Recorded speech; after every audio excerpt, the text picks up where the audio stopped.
आज का जो सेट है दोस्तों, वो मैथ का जितना भी क्वेश्चन ग्रुप डी एग्ज़ाम में पूछे गए थे 2018 में जो एग्ज़ाम हुआ था ग्रुप डी का, वो सारा क्वेश्चन इस वीडियो में कराया जाएगा। और आने वाले जो भी ऐसे सेट होंगे उसमें भी आपका 2018 के ही, उससे पहले नहीं, उसके पहले जो भी एग्ज़ाम हुआ था उसका क्वेश्चन नहीं इसमें कराया जाएगा। 2018 में जो ग्रुप डी का एग्ज़ाम हुआ था उसके ही मैथ इस वीडियो में आपको देखने के लिए मिलेगा। देखिए, इससे आपको बहुत ज़्यादा बेनिफिट मिलने वाला है। सबसे पहले तो आपको ये पता चलेगा कि कौन सा चैप्टर से किस टाइप के मैथ ग्रुप डी में बनते हैं, किस टाइप के क्वेश्चन पूछे जाते हैं, ताकि आपकी तैयारी अच्छी रहे। क्योंकि अब एग्ज़ाम में ज़्यादा दिन भी नहीं है दोस्तों, तो आप अच्छा होगा कि मैथ पे प्रैक्टिस ज़्यादा से ज़्यादा करें। अगर प्रीवियस क्वेश्चन को भी आप करते हैं तो ज़्यादा बेनिफिट मिलने वाला है, क्योंकि क्वेश्चन बस वही रहता है, उसका सिर्फ जैसे डिजिट चेंज हो जाएगा। जैसे यहाँ पे मानते हैं क्वेश्चन यही है, यहाँ 5 7 है तो कुछ और इसके जगह दे दे, यहाँ पे 56 है तो उसकी जगह और कुछ दे। लेकिन इसका जो लेवल है, पैटर्न है, किस टाइप के बनते हैं एग्ज़ाम में क्वेश्चन, वो इस वीडियो से आपको पता चलेगा, क्योंकि ये प्रीवियस एग्ज़ाम का क्वेश्चन है। जैसे कि ये पहला नंबर ये क्वेश्चन है, ये 17 तारीख 9वां महीना 2018 में जो फर्स्ट शिफ्ट का जो एग्ज़ाम हुआ था वही क्वेश्चन है। तो आप इसे सॉल्व कीजिए। पहले आप वीडियो को पॉज करके रोक के पहले खुद से आप वीडियो को लगाइए, सॉल्व कीजिए। बाकी इसमें सॉल्यूशन भी कराया जाएगा, आप उससे फिर मिला लें। जैसे कि पहला नंबर क्वेश्चन दिया हुआ है, तो सबसे पहले आपको मालूम होगा कि ये बोर्ड मास का क्वेश्चन है, और बोर्ड मास का नियम है, इसे हम लिख लेते हैं। बोर्ड का मतलब होता है ब्रैकेट, ब्रैकेट में छोटी ब्रैकेट, मंझली ब्रैकेट और बड़ी ब्रैकेट आ जाता है। इसके बाद फिर ऑफ मतलब होता है, ओ मतलब ऑफ, यानी कि का पहले काम होगा, ब्रैकेट के बाद फिर का काम होता है। डिवीजन यानी कि भाग का काम होगा, फिर मल्टीप्लिकेशन यानी कि गुना का काम होता है, फिर एडिशन जोड़ का काम होता है, फिर लास्ट में सब्ट्रैक्शन यानी कि घटाव का काम होता है। और उससे भी पहले अगर जैसे ये आप क्वेश्चन देख रहे हैं, तो ये ब्रैकेट के अंदर ये बार लगा हुआ है, तो बार का सबसे पहले काम किया जाएगा। पहले देखिए, छोटी ब्रैकेट का काम होता है, फिर मंझली, फिर बड़ी ब्रैकेट। और छोटी ब्रैकेट के अंदर जो भी है, जैसे बार है, तो सबसे पहले हम बार का पहले काम करेंगे। इसके बाद इसमें जो भी प्लस माइनस है उसके हिसाब से हम काम करते हैं। जैसे ये यहाँ पे दिया हुआ है 5 + 7, ये बार दिया हुआ है। तो दोस्तों आपको यहाँ पे समझना है कि ये जो माइनस है ये 5 के साथ नहीं है, क्योंकि अगर आप ऐसे आप घटा देते हैं तो जैसे 2 लिखा जाएगा, तो ये आप कीजिएगा तो आपका आंसर गलत आएगा।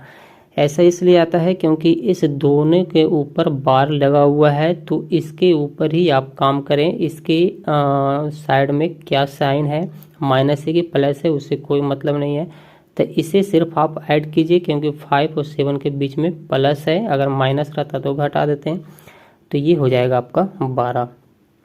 यहाँ पे देख रहे हैं आप 9 6 को अगर आप ऐड कीजिएगा तो ये आप घट के आ जाएगा, जो ऐड करके आ जाएगा 12, और प्लस का काम होगा सबसे पहले, फिर माइनस का होगा, तो 9 6 होता है आपका 15।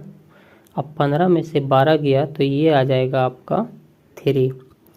यहाँ पे हो गया 56 भागा 1/3, और इसे आप जैसे कि आपका हो गया ये 15 + 12, ये माइनस हो जाएगा 3। फिर आप ये छोटी ब्रैकेट को आप पहले काम कीजिएगा, तो ये 15 और 12 हो जाएगा 27। इसे ऐड करने पे ये माइनस है 3, 27 में से 27 में से 3 जाएगा तो ये बचेगा 24। आप यहाँ से देखिए 56 भागा 1/3, ये ब्रैकेट हटेगा तो ये गुना आ जाएगा, क्योंकि यहाँ पे कोई भी साइन नहीं है तो ये गुना रहता है, और ये लिखा जाएगा आपका 24। ये 8 से देखिए कट रहा है, तो 8 या 24 हो जाएगा। तो यहाँ पे आप यहाँ से पहले से हम मिटा रहे हैं। अब हो जाएगा आपका 56 भागा 8। जब इसे भागा दीजिएगा तो ये 7 बार में पूरी तरह से कट जाएगा, तो इसका ऑप्शन हो जाएगा सी नंबर। यहाँ पे जो क्वेश्चन दिया हुआ है a - b का होल क्यूब, तो a - b को हम मान लेते हैं x, तो ये हो जाएगा x क्यूब। b - c का होल क्यूब को हम अगर बाई मान लेते हैं तो ये बाई क्यूब हो जाएगा। इसी तरह से ये जेड क्यूब हो जाएगा। तो दोस्तों ये हो जाएगा एक्स का क्यूब प्लस बाई का क्यूब प्लस जेड का क्यूब। और ये इसका फार्मूला होता है एक्स का क्यूब प्लस बाई का क्यूब प्लस जेड का क्यूब बराबर होता है 3x बाई जेड। तो यहाँ पे हम डायरेक्ट लिख लेते हैं। तो इसका फार्मूला हो जाता है 3x बाई जेड। नीचे दिया हुआ है 3 इंटू ए माइनस बी, और ए माइनस बी को मैंने ए एक्स माना था तो ये हो जाएगा 3x, और बी माइनस सी को बाई माने थे तो ये बाई हो जाएगा, ये जेड हो जाएगा। जब ये काटिएगा तो इसका आंसर आ जाएगा 1। ये क्योंकि पूरी तरह से कट रहा है तो कुछ नहीं बचा तो 1 बचेगा। तो इसका आंसर हो जाएगा ए नंबर। दिए गए प्रश्न को पढ़े, निर्णय लेके निम्नलिखित में से कौन सी सूचना प्रश्न पर उत्तर के देने के लिए पर्याप्त है। मतलब क्वेश्चन में पूछा जा रहा है कि क्या आप इस क्वेश्चन का आंसर सिर्फ कथन 1 से निकाल सकते हैं, क्या आप कथन 2 से निकाल सकते हैं, या फिर कथन 1 कथन 2 दोनों को मदद लेने के बाद इसका आंसर निकलेगा, ये पूछा गया इसमें। और यहाँ पे देखिए कोण दिया हुआ है, यहाँ पे कोण ACB, यानी कि कोण ACB जो बीच में आता है उसी का कोण निकालना, यानी कि कोण C का मान आपसे पूछा गया है। तो दोस्तों अगर कथन 1 को हम देखते हैं तो ऐसा इसमें कोई भी कोण का मान नहीं दिया हुआ है। कम से कम जब तक आपको एक कोण का मान नहीं बताएगा आप किसी भी कोण का मान कैसे निकालिएगा। तो दोस्तों आपको कथन 2 की मदद लेनी पड़ेगी तब इसका आंसर निकलेगा। तो इसका पार्ट 1 और पार्ट 2 दोनों को मिलाने से इस क्वेश्चन का आंसर निकलेगा। तो इसका आंसर हो जाएगा सी नंबर। सेक पर power 4 theta minus sec square theta बराबर 3 दिया हुआ है, तो 10 पर power 4 theta plus 10 square theta का मान क्या होगा। दोस्तों इसे आप तोड़िएगा तो ये आप ऐसे भी लिख सकते हैं सेक का square theta into sec square theta minus 1। जब इसे वापस गुना कीजिएगा तो ये सेक पर power 4 theta minus sec square theta ही आ जाएगा। इतना बराबर दिया हुआ है 3। तो दोस्तों यहाँ पे सेक स्क्वायर थीटा बराबर फार्मूला होता है। इस चैप्टर का जितना भी फार्मूला आपको ध्यान में रखना पड़ेगा क्योंकि ये फार्मूला बेस्ड ही क्वेश्चन होता है। अगर आप फार्मूला भूल जाइएगा तो इस टाइप का क्वेश्चन आपसे एग्जाम में छूट जाएगा। इसलिए आपको फार्मूला सारे फार्मूला जो चैप्टर बाय चैप्टर है उसे आप रिवीजन करते रहें। सेक स्क्वायर थीटा बराबर होता है 1 प्लस मिटा के फिर से लिख रहे हैं यहाँ पे 1 प्लस 10 स्क्वायर थीटा, और सेक स्क्वायर थीटा माइनस 1 बराबर होता है 10 स्क्वायर थीटा। ऐसे आप वापस इसमें गुना कीजिएगा तो ये हो जाएगा 10 स्क्वायर थीटा प्लस 10 पर पावर 4 थीटा आ जाएगा। इतना बराबर 3 है। तो दोस्तों ये इसी रूप में आ गया है। इसे आप सजा के इस तरफ भी ला सकते हैं क्योंकि ये प्लस में है तो आप जैसे भी लिखिए कोई दिक्कत नहीं है।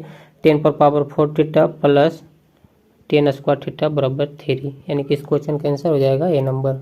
इस क्वेश्चन का सॉल्यूशन देखिएगा दोस्तों। जितना भी मैथ हम करवाते हैं ये मोबाइल के स्क्रीन पे हम सारा सॉल्यूशन करते हैं। तो दोस्तों मोबाइल का स्क्रीन बहुत छोटा होता है, सॉल्यूशन करने में बहुत दिक्कत होता है, इसलिए हम इसका सॉल्यूशन थोड़ा लंबा होने के कारण हम पहले सॉल्व कर लिए फिर हम आपको समझा देते हैं। इसका पहले आप एलसीएम ले लीजिएगा। तो एलसीएम लेने के बाद ये लिखा जाएगा साइन ए प्लस साइन बी, और ये साइन ए माइनस ये वाला साइन ए माइनस साइन बी, और ये हो जाएगा cos A plus cos B, और ये लिखा गया cos A minus cos B. फिर दोस्तों हम बारी बारी से आपस में सभी को गुना किए, यानी कि साइन ए साइन इंटू साइन ए स्क्वायर हो गया। क्योंकि साइन ए है यहाँ पे ये बी है तो सेम जाति में गुना होता है, अपोजिट जाति में गुना नहीं होगा। अगर गुना भी कीजिएगा तो ये लिखा जाएगा साइन ए इंटू साइन बी, ऐसे लिखाएगा।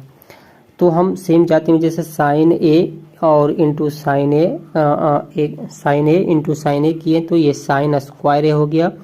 फिर ये हो जाएगा आपका देखिए प्लस माइनस माइनस हो जाएगा साइन स्क्वायर बी प्लस ये बीच वाला प्लस। ठीक इसी टाइप से आपस में गुना कीजिएगा तो ये कॉस स्क्वायर ए माइनस कॉस स्क्वायर बी हो जाएगा। ये नीचे ज्यों का त्यों लिखा जाएगा। दोस्तों साइन ए स्क्वायर और कॉस ए स्क्वायर हम एक तरफ कर लेते हैं। ऐसा इसलिए करते हैं क्योंकि ए यहाँ पर भी है और ए यहाँ पर भी है, और बी वाले को हम बी के तरफ ले चल जाते हैं। तो यहाँ पे हम लिखेंगे sine square A plus cos square A, ये वाला हम लिख के लिए हैं। फिर minus sine square B plus cos square B. देखिए यहाँ पे माइनस है, जब इसे इसमें जब गुना होगा तो ये वापस sine square B minus cos square B ही लिखाएगा, इसलिए हम माइनस यहाँ पे कॉमन ले लिए हैं और ये नीचे वाला सेम टू सेम लिखा जाएगा। दोस्तों फार्मूला होता है sine square theta, sine square theta plus cos square theta बराबर 1 होता है। ये फार्मूला आपको याद होगा। तो साइन, यहाँ पे थीटा की जगह ए लिख दिया है तो उससे कोई भी फर्क नहीं पड़ता, ए लिखे बी लिखे, ये कुछ भी लिख सकता है। तो sign square A plus cos square ए बराबर 1 होता है, तो हम 1 लिख लिए हैं। माइनस है तो माइनस लिख लिए, और साइन स्क्वायर बी और कॉस स्क्वायर बी बराबर 1 होता है। नीचे सेम टू सेम लिखा जाएगा, और 1 माइनस 1 यानी कि एक में से एक जाएगा तो ये 0 बचेगा, और 0 में आप किसी से भी भागा देंगे तो वो 0 ही होगा। तो इस क्वेश्चन का आंसर हो जाएगा 0।